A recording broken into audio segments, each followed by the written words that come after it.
Hindi nagpatinag ang Meralco Bolts sa naging mainit na pahayag ni Coach Yeng Guiao. Sa huling balita, kinondena nila ang inilatag na pasabog ng coach ng Rain or Shine. At si Dadin Kenito Henson, kinuwestiyon ang pagiging makabansa ng ilang players overseas, partikular si Kai Sotto, bunga ng umunoy bali-balitang humihingi umano ito ng malaking halaga kapalit ng pagsama sa hanay na binuo ni Coach Tim Cone.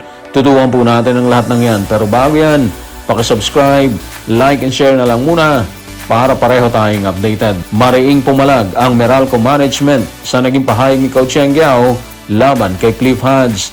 Tinawag ng koponan na hindi patas, walang sapat na batayan at hindi profesional ang mga paratang.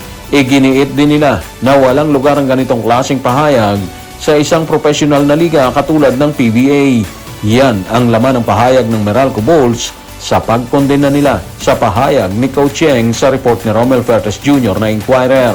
Mari naming tinututulan ang hindi patas, walang sapat na batayan at hindi profesional na pahayag na ginawa sa publiko ni Rain or Shine Head Coach Yeng Guiao sa kanyang post-game interview tungkol sa aming manalarong si Mr. Cliff Hodges. Hindi makatarungan na hayagan niyang siniraan si Hodges at tinawag itong pinakamaruming player sa PBA. Ang mga mapanirang paratang ni Coach Yeng laban kay Cliff Hodges ay hindi nararapat at walang lugar sa isang professional na liga katulad ng PBA. So, mabigat talaga yung naging sagot ng Meralco, di ba? Pero naiintindihan din natin kung bakit umabot sa ganitong punto yan mga playoffs. Hindi kasi simpleng po na lang sa isang play ang naging pahayag ni Coach Yeng tungkol dito kay Cliff Hodges. Personal at mabigat ng dating nang tawagin siyang pinakamaruming player dito sa PBA, di ba? Kaya bilang management, may dahilan ng Meralco para ipagtanggol ng kanilang malalaro at syempre, questionin ang paraan ng pagbati ko sa kanya. Pero sa kabilang side, mga playoffs, hindi rin dapat agad sabihin na walang basihan ng concern ni Coach Yeng. May nangyaring insidente sa court, may nasangkot na player na natumba at tinawagan pa ng unsportsmanlike foul etong si Had. So kung sa tingin ni Coach Yeng ay may pattern na kailangan bantayan, pwede niyang iparating ang concern. Ang problema lang, kapag ang puna ay nauwi sa paglalagay ng mabigat na label sa isang player, mas nagiging personal ang usapan at mas mahirap ng paghiwalayan ng basketball issue sa personal na emosyon. Ang problema mga playoffs, kung titingnan natin yung mga nakaraang insidenteng kasangkot si Cliff Hodges, mas mauunawaan mo talaga kung bakit lumalakas ang sinasabi ni Coach Yeng. May mga pagkakataong nasangkot siya sa banggaan o contact na sobrang pisikal at kontrobersyal. Dito kila PJ Simon, Alex Cabagnot, Mark Baroca, Keith Jimenez, Save Lucero at ngayon dito kay Adrian Nukum. Kaya para sa maraming netizen, hindi raw ito simpleng isolated incident lang at dito na pumapasok ang usapin tungkol sa pattern. Pero kahit ganun mga playoffs, kailangan pa rin maging patas di ba? Hindi natin pwedeng sabihin lahat ng insidenteng yon ay sinadya o automatikong patunay na marumi siyang maglaro. Ang bawat play dapat pa rin suriin ng hiwalay. Pero kung may talagang paulit-ulit na pattern ng dangerous contact, responsibilidad na ng PBA na tingnan ito ng mas seryoso at magtakda ng malinaw na consistent na aksyon.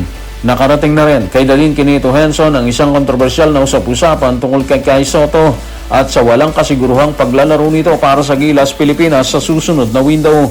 Sinasabi rin na may malaking halagang hinihingi umano ang kampo ni Sotto bago siya makapaglaro ayon kay Kenito. Yan ang laman ng kwento ni Kenito sa kanyang column sa Philstar. May mga usap-usapan na papayag si Sotto na maglaro para sa Gilas kung tama ang magiging bayad.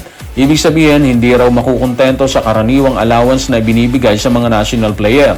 Nasa $6-figure amount umano ang hinihingi niyang bayad para sa isang FIBA window.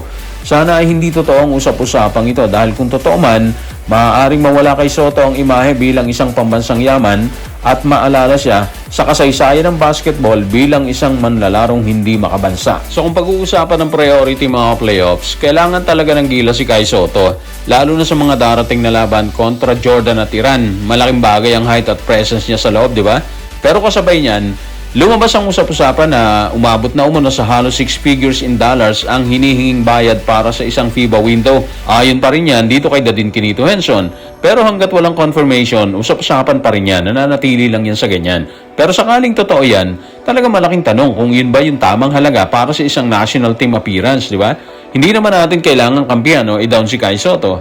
Ang malinaw, kailangan siya ng Gilas Pilipinas. Pero kailangan din niyang ipakita kung gaano ka-priority sa kanya ang national team. Kung may career plan siya, natural naman meron yan, naiintindihan din natin yon. Pero kung may napakalaking halaga ring hinihingi bago siya makapaglaro, natural lang na magkaroon ng mga tanong ang fans. Lalo na pinag-uusapan dito is paglalaro para sa bayan at isang window na napakahalaga dito sa World Cup qualification. Sa ngayon, mas komplikado pa kasi nga hindi lang si Kai Soto ang may problema sa availability. Sila Quintin Millora Brown, si Mike Phillips, si Carl Tamayo, si Kevin Kembao, si Dwight Ramos, si AJ Edu, meron silang kanya-kanya ring situation at commitments na maaaring pumigil sa kanilang pagsalang sa parehong Asian qualifiers ng World Cup at syempre dito sa Asian Games. Kaya lalong lumiit ang options ni Coach Tim Cone at mas naging mahalaga ang mga bagong pangalan sa pool. Sa dulo mga playoffs, simple lang ang tanong. Gilas ba ang priority kapag kailangan siya ng bansa?